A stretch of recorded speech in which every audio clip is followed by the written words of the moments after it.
Man, I tell you what, I think I need a new hat. Look at this thing. It is beat up. Where's that crease? There's a big crease there, and it's just poor thing. Got B on it for Blunty, though. That's why I bought it. Blunty. I don't know whether it represents a sports team. It's not in any particular style or anything. It was just it's like a $12 hat. Target. Oh, I need a hat. Black hat. It's got a B on it. Mine. Oh, I can't start the video yet. The microphone's in the shot. I'll try it now. Hello again. I am Blunty. This is the Umidigi F1. Umidigi F1. Umidigi. Weird sounding brand name, don't you think?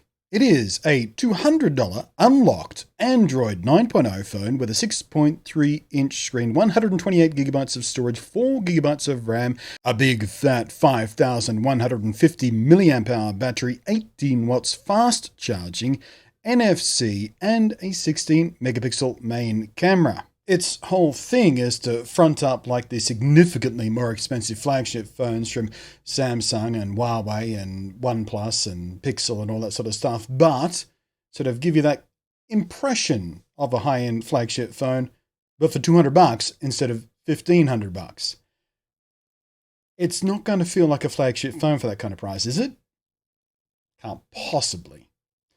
I'll tell you what, the first thing you pick it up, it doesn't feel like a $200 phone. It doesn't have the fancy materials you'll find on the big flagship ones. It doesn't have a metal back or a glass back or anything. It's just, plastic and what. But it feels well put together. The seams are perfect. It feels well engineered, well manufactured, well machined. It's pleasant. And most importantly, when it comes to cheap Android phones, Umidigi aren't making up the price on the back end by taking money from a bunch of shovelware, bloatware type people to force you to have a bunch of crap pre-installed that you don't want. It is, in fact, pure stock Android. I don't know how many phones at this price point you can say that about. The screen is a 2340 by 1080 resolution job, very thin bezel edge-to-edge design for a 92.7% screen-to-body ratio, and delivering a crisp 409 ppi, and a small teardrop camera cutout up the top there. It's a pretty nice screen, sharp and colourful with pleasant colour and responsiveness and a brightness that makes it easy to use outdoors, although it's not the brightest screen you'll ever lay eyes on. The near edge-to-edge design of the screen does look great, but it's been a while since I've used Android, and it turns out that Android's accidental touch protection features or whatever are just not nearly as good as what's on my Apple phone. I mean, I can grip the Apple phone, I can accidentally touch the sides, I can still scroll, when I'm shooting with camera, my sort of palm is all over it and things like that, and no problems, ever.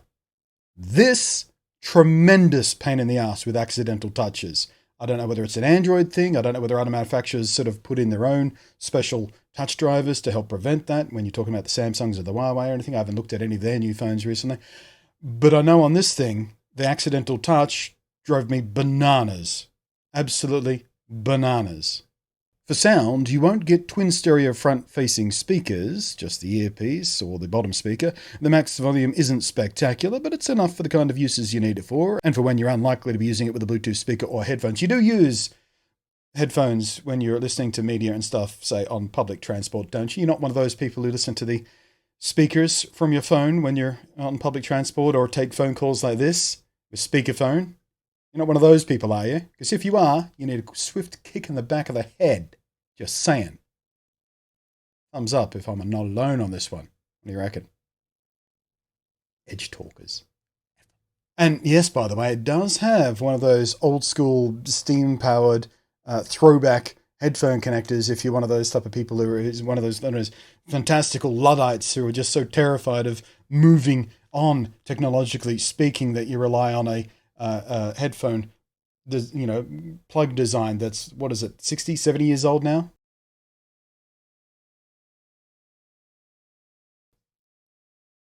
Just move on. But it's there, if you care. I don't anymore. Thought I would, but I don't anymore. Haven't missed it. It's powered by a Helio P60 CPU. It's a 4-core 12nm CPU with a Mali G72 GPU along for the ride. And while, as you may expect at this price point, it's not going to destroy, it is pretty capable. Surprisingly so, actually. In everyday use, the phone felt responsive and smooth. Surfing, media playback, and multitasking was all painless and easy. My own daily driver phone is the iPhone XS Max, which is a pretty unfair comparison considering the price difference here, but it is the most familiar benchmark in my own personal day-to-day experience. So what I did immediately notice when using this phone is it was significantly slower when it came to things like applying effects and adjustments and layers and filters and stuff to photos when I was using Snapseed, for example, my go-to photo editing app. It's much slower to render out a photo.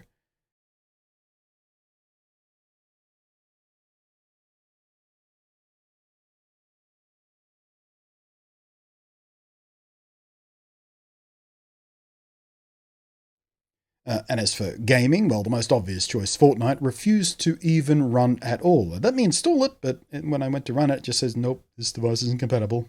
Oh well.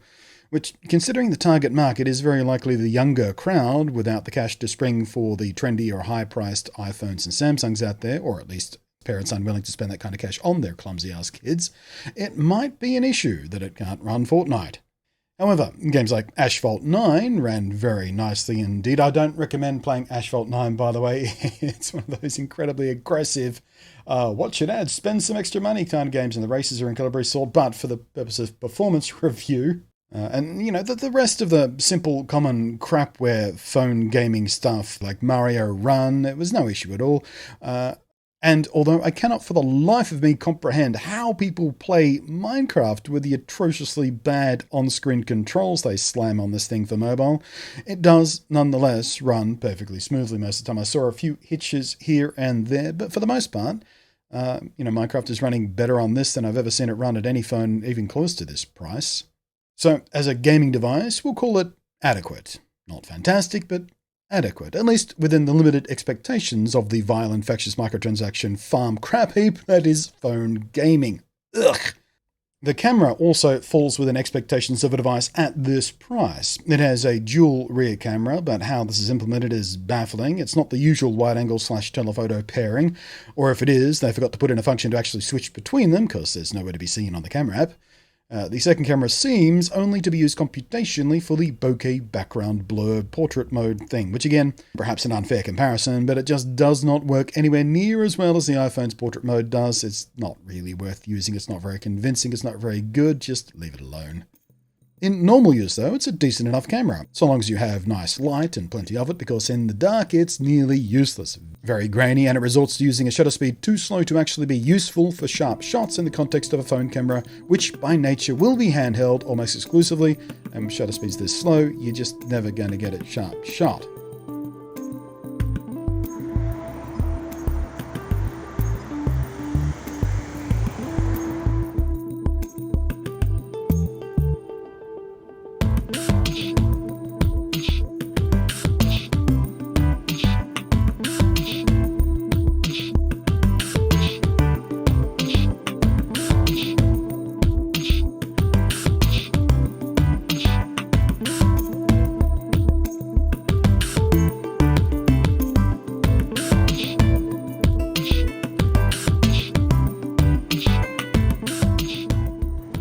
And then, of course, there's the question of microphone quality. If you are like me and like many of us these days and do the vlogging thing or the video phone call. I've never sounded more old in my life.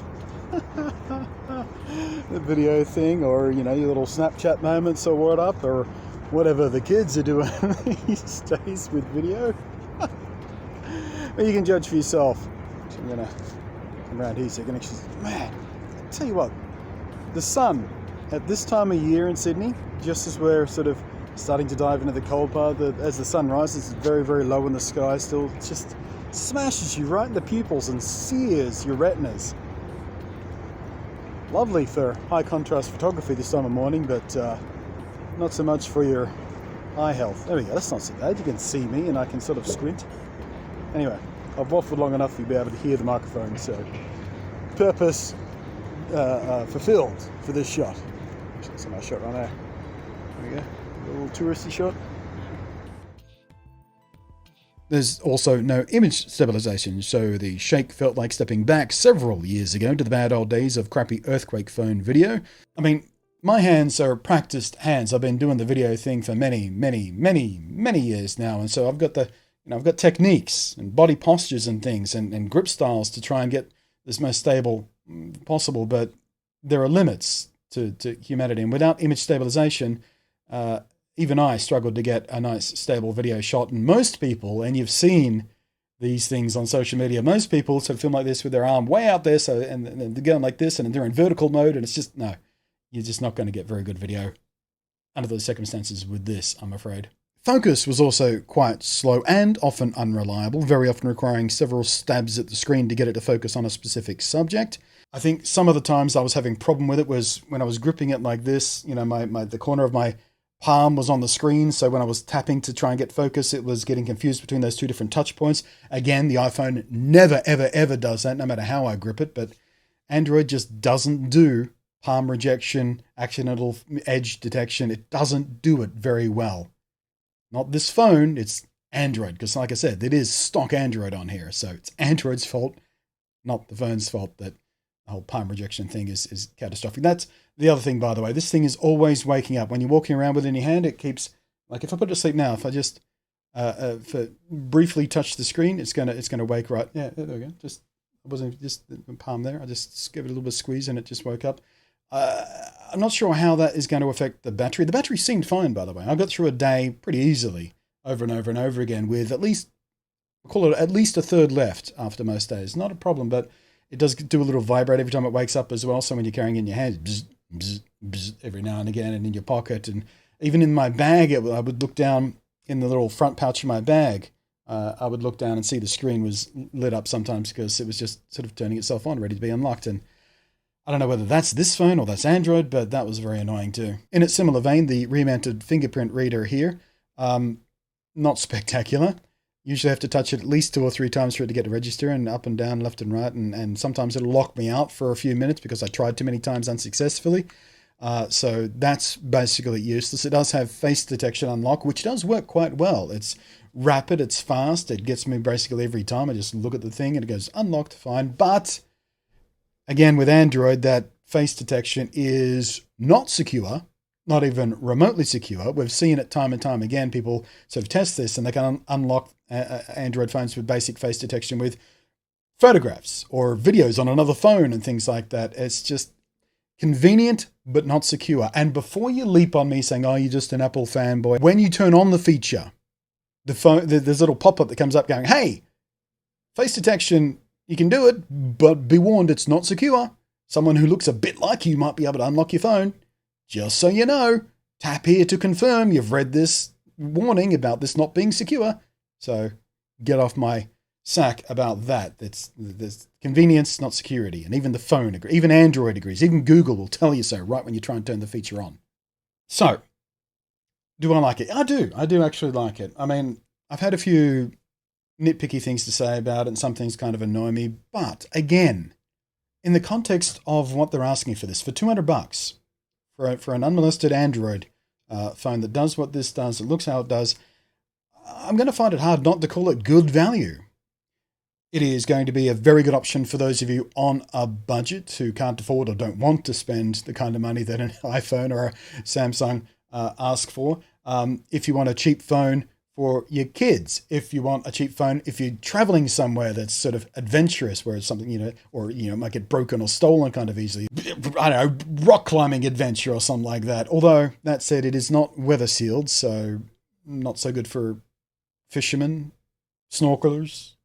Point is, for $200 for the kids, or for a backup phone, or for a travel phone, you won't have $1,500 worth of tears rolling down your cheeks if you do manage to lose, smash, or have this stolen. Will I be switching from my iPhone for this? No. Doi. Stupid question to ask. I don't know why you bothered. But it is fair to say this is significantly more impressive than I had expected for a $200 Chinese Android phone. So there you are. Thank you very much for watching. As always, I appreciate the thing where you hit the button with the thumb, or you hit the button with the subscribe if you haven't done that already, or the little bell if you have done the subscribe but not the bell. You got to do the bell as well because YouTube is... But until next vid, I am still Blunty, and I will catch you next time. Thank you very much for watching.